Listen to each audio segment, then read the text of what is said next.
Thinking about, what's coming and what needs to be done, and how important do you think the new global technical regulations on EV battery health will be to solving some of the situation we're in today? Yeah, I think that the new global technical regulation that's coming in, which is all about mandating that you're able to determine the battery's state of health readily within the settings of the vehicle. You'll be able to obtain that information quite easily when you are looking around a vehicle that you wish to buy at auction, when you are looking around a vehicle that you're looking to sell to a customer. At the moment, there are only a handful of electric vehicle makes and models on the market that readily give up that information. The rest of them, it's a bit like extracting blood from a stone. So the fact that you have that information ready to go means that you can be completely open and honest with the buyer. And you suddenly don't have that kind of black box scenario of, well, the vehicle looks okay, but actually is the battery in good condition or not? So that means that you actually have that bargaining chip of being able to say this battery is in excellent condition. Or when you're sourcing the vehicle at auction, to be able to say, actually, this one's had a bit of a hard life, so therefore I'm not going to pay as much. And that means that you can make your margin when you're selling the vehicle at a lower price to a customer who just wants a runabout. It doesn't matter if the battery's been degraded a bit; it's perfect for their use. So that is key. But the interesting thing about the global technical regulation is that they're also looking at mandating battery warranties. Now, if I recall correctly, it's something like at least 70% of the battery's health remaining within 8 years and 100,000 miles.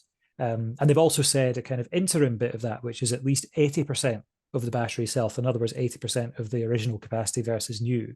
Of the capacity today versus new, I should say, within 5 years or 60,000 miles.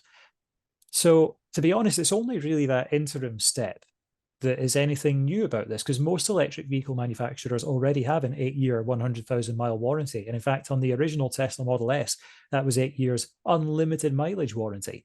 But most are around about 100,000. Some of them have been a bit more generous. However, that's going to make absolutely sure that any new entrants to the game or any veteran EV manufacturers who start to get a bit complacent are not going to slack off on the quality of the battery and on the quality of the thermal management system to keep it at optimum temperatures and things.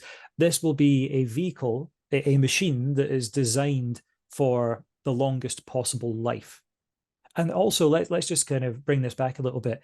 To have 70% of the vehicle's battery capacity versus when it was new, after 8 years, after 100,000 miles, like that, for the likes of a Kia Niro electric vehicle today, is still a good 175 miles per charge.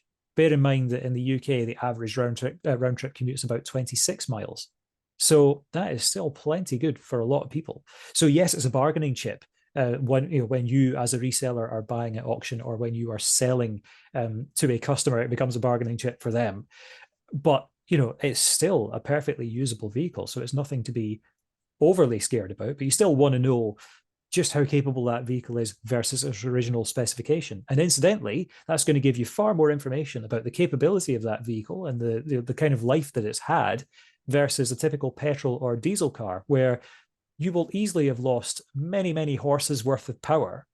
You'll have lost many, many miles per gallon as the vehicle has clocked up serious mileage, but that information is not readily available. So, you buy a diesel that you thought was meant to have a really high MPG, and then you get it on the motorway and find it's anything but. It won't be like that with an EV with this new global technical regulation that's coming in.